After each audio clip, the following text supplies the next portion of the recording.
Hey everybody, Dr. Data Science here. Today we are diving into generative AI, tracing its evolution through some key milestones in AI history.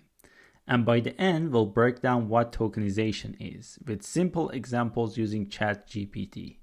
Let's get started, and don't forget to like and subscribe. It all started in 1956, the birth year of artificial intelligence. Researchers aimed to create machines that could think, reason, and solve problems like humans.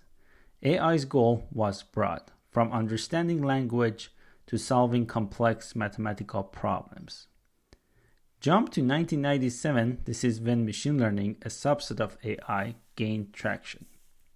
Instead of hard-coding rules, machine learning enabled computers to learn from data. A landmark moment here was IBM's Deep Blue defeating world chess champion Garry Kasparov, showing us that computers could adapt to complex tasks. Fast forward to 2012, deep learning, a form of machine learning inspired by the human brain's neural networks, achieved a breakthrough. With powerful GPUs, we could process vast amounts of data, leading to significant progress in image and speech recognition. And now we are in the era of generative AI. By 2021, models like GPT-3 could not only recognize patterns, but also generate original content, text, images, and even code. Generative AI enables models to create, predict, and continue patterns, transforming industries from entertainment to research. Now that we know how we got here, let's dive into a concept that makes language models like ChatGPT work, and that is tokenization.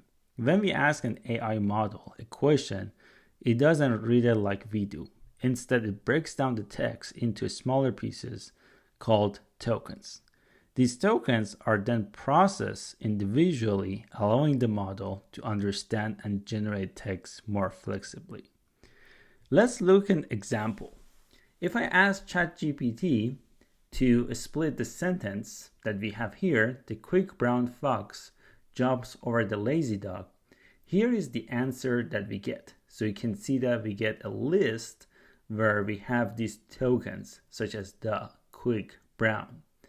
And each word in this sentence becomes an individual token according to ChatGPT, and these are what is called the process of tokenization. And this is a very common pre-processing step where sentences are divided into smaller parts. They can be words or even subwords to make it easier for computer algorithms to analyze the text. So now here is the question again from ChatGPT. What are possible tokens to complete this sentence? The quick brown fox jumps over the lazy what? And here you can see the possible answers, right? The dog is the most common completion according to ChatGPT because lazy dog is a familiar phrase, right? So this means that it's very likely that this sentence needs to be finished by the word dog. But also, another possible case is cat. A lazy cat is commonly understood purring. But as you can see here, it's less common to say a lazy animal, or like a lazy rabbit or a lazy creature, but it is likely, right? So these are all possibilities. And this illustrates the idea behind tokenization. And finally, what is the maximum content window size in tokens for ChatGPT? And according to, again, ChatGPT, the maximum content window size is approximately 8,000 tokens for both input and response combined. So that's kind of important to consider. And this includes the conversation history and any information referenced to maintain continuity in the dialogue.